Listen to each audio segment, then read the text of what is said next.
Hello and welcome to Experts Unplugged, speaker spotlights from the Medical Fitness Association Conference, where as a fellow speaker at the conference, I'm going to highlight some of our amazing speakers from the upcoming Medical Fitness Association's 33rd annual conference, which is going to be November 1st to 4th at the Baltimore Convention Center in Maryland. So I'm Joanne Newborn. I am CEO of Newborn Evolution, and we transform your organization's vision into real results through leadership coaching, training, and consulting. And we work with all levels of the business. So today I'm really excited. I am going to be speaking with Jonathan Bonnet, and his talk at the conference is going to be MFA Keynote. He is our keynote speaker, which is really thrilling.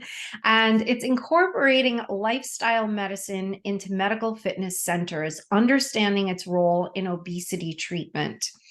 And Jonathan's bio is incredibly impressive. He is a board certified family, sports, obesity, and lifestyle medicine. He is an associate professor affiliate at Stanford University School of Medicine and the program director of medical weight loss at the Clinical Resource Hub Weight Management Center at Palo Alto, VA. Jonathan has a background in exercise physiology and is a certified personal trainer. He completed his undergrad and medical school degrees at Ohio State University before finishing his family medicine residency at Duke University and his sports medicine fellowship at the University of Florida. He also holds a master's degree in public health from Harvard.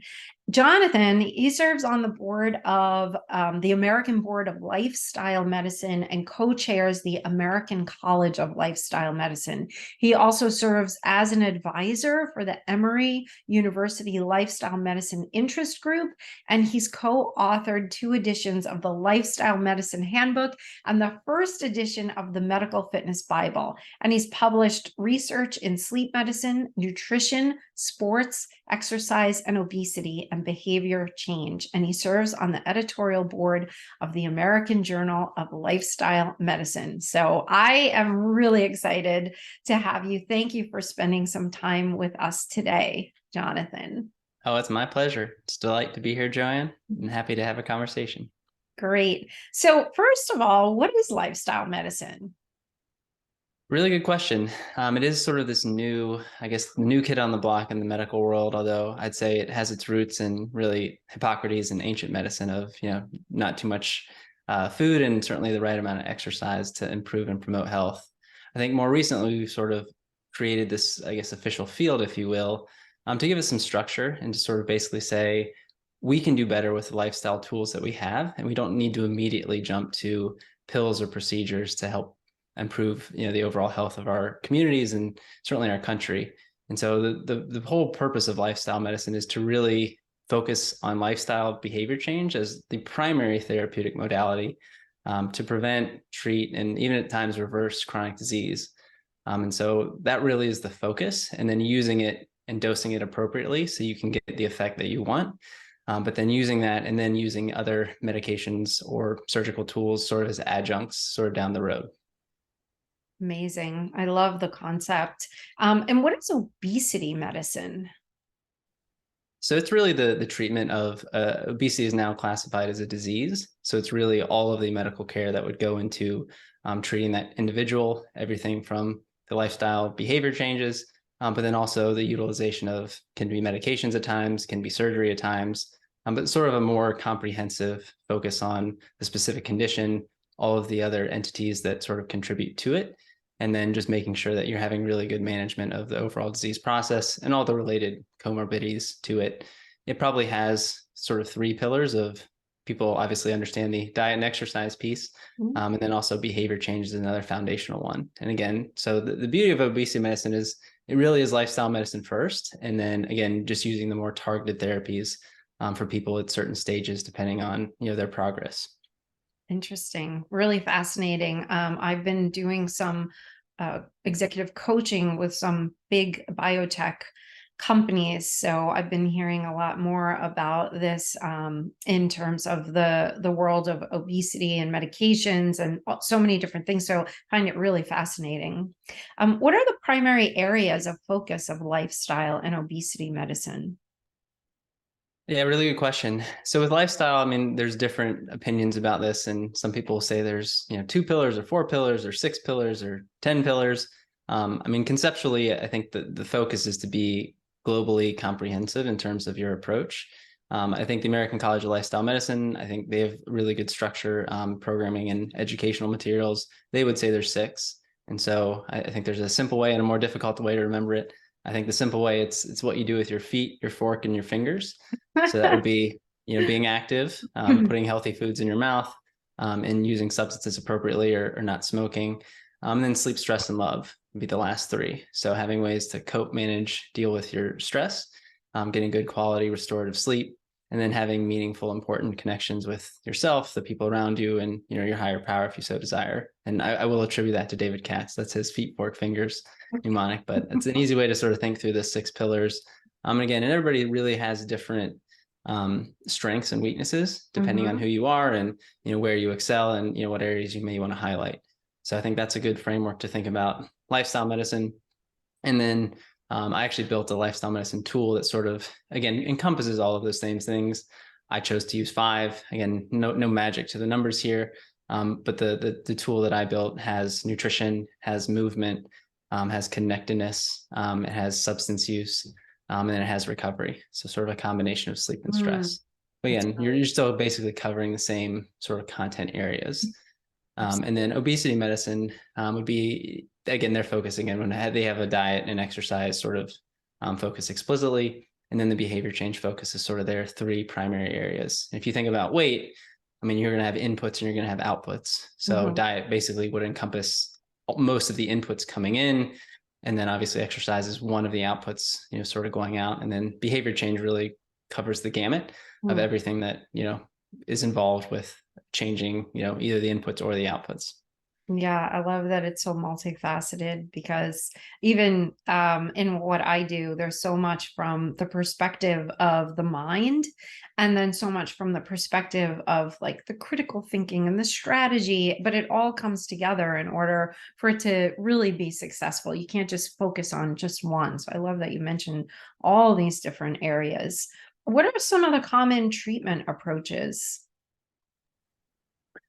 To obesity or to lifestyle or both, or? Whichever one, or I think both probably, since they're so intertwined. Sure. So I think when you're thinking about lifestyle medicine, I mean, it really is a wonderful wonderful approach for any type of chronic disease, basically. So most things you can think of: high blood pressure, high cholesterol, diabetes, heart disease, all of those entities really would benefit from lifestyle medicine, I think. And so again, depending on which pillars, would be most helpful for an individual patient, that might be where you spend more time focusing. And certainly some pillars are probably more effective for certain disease states than others. And so again, part of it is a tailored approach to the individual that you're working with. I think when we're talking about obesity medicine, again, I think lifestyle first is really the way that you should approach that. But we also know that lifestyle doesn't work for everybody, and it will certainly help you, but it may not necessarily be able to get you back to a state of, well-being and optimal functioning. So there are cases where lifestyle is insufficient in terms of being able to get you where you want to go. And so then we do have other tools. And so I think this is the idea with obesity medicine, and certainly what I do in my clinic. I mean, by definition, we're sort of a consult clinic. So people get sent to us because they have pretty significant weight-related issues. And so most of these folks have tried lifestyle. They have done programs, they have done Weight Watchers, they've done the diet and exercise programs, and some with, myriad success, some good, some not so good. But ultimately have still found themselves in a place where their health is not very good and their weight is causing significant problems for them. And so in that case, we do work with them with the lifestyle behaviors first, but we then also will add on medications. If patients are interested in surgery, we can certainly have that conversation with them too. But I think, you mentioned that it's an exciting time to be in the obesity medicine field, just because there is a lot of interest. There's a lot of intrigue. We've got some really new novel agents that I think are exciting. I think we're still learning a lot about them, but certainly I think the interest from patients And certainly some of the results that are out there are certainly appealing, and certainly is not something we've seen before. Amazing. Yeah. So I'd love to know a little bit about the new weight loss medications. There are three that you had mentioned. I'm not even going to attempt to say them because I'll probably say them incorrectly. I'll let you speak to them, but are they as good as the media seems to portray? That's a tough question. Depends on which media article you read, I suppose. Some are better than others, and some will tell you they're the best thing ever, and others will tell you these are going to be dangerous and terrible for people. So Mhm. probably depends a bit on your source. What I will say is they're tools like anything else. Lifestyle medicine is a tool, medications are a tool, surgery is a tool. So there's not necessarily problems with the tools themselves, it's just how you use them. And so I Mhm. think for some patients, I think the drugs are fantastic. I mean, they are life-changing drugs, and I certainly have seen that in my clinic. But I will also tell you that they also have done nothing for some patients. They've lost no weight and had horrible side effects and had to discontinue it. So again, it's not that it's all good or all bad, it's in between. And I think for the right person, I think it can be a wonderful treatment. But I also don't think it's something I'd say, yeah, everyone should be taking these. Clearly, they have the potential to be really good. And Mhm. I think even if you look at all the research that's been published about them, you will see a spectrum of responses. So you'll see people who basically lose a comparable amount of weight as if they were to have bariatric surgery. And you have people who literally lose nothing on them. And so you get everything in between. So the question is the risk reward ratio in your favor? So if you're having difficulty losing weight and you're having all these health related problems, using a medication that may have side effects, or maybe if it doesn't even work for you, may be a worthwhile thing to try. And if you're not in that case, though, you would certainly want to try other lower risk approaches first before you go on to using the medications. Amazing. Thank you for pointing all of that out. Super important. I could literally sit here all day and ask you questions and talk to you because I feel like everything you're talking about is so fascinating. But we're going to wrap up our little golden nugget. Is there anything else you wanted to add before we wrap up? I mean, I hope people are able to come to the conference. Certainly, I'd love for them to come to our session. I mean, I think we have a lot of interesting things to discuss. I think there's a lot of opportunities for how you can infuse lifestyle medicine into practices. I think obesity medicine in particular gives you a nice targeted approach to a very specific patient population. And with almost 3/4 of the United States being overweight or obese, I mean, this is a huge, huge market of people who really need help. And I think medical fitness facilities are really ideally positioned to help walk patients through all of those behavioral aspects, all of the lifestyle aspects.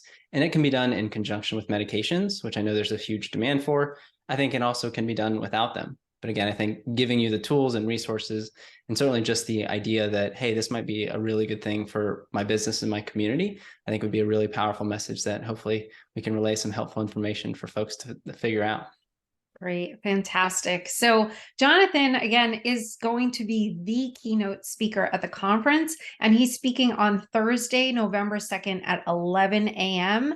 I would not miss his talk. It's amazing. And I will be speaking on Friday, November 3rd at 8:30 a.m. I'm going to be talking about creating rock stars, evolving into a high performance team. So let's have breakfast together, bring your coffee, and you can join me. And you really want to create a team that allows you to do what you do best and allow your team to do the rest so you can focus on what you love. So thank you so much, Jonathan. And I greatly look forward to seeing you in November. My pleasure. Thanks for having me. And yeah, looking forward to seeing you and everyone else at the conference.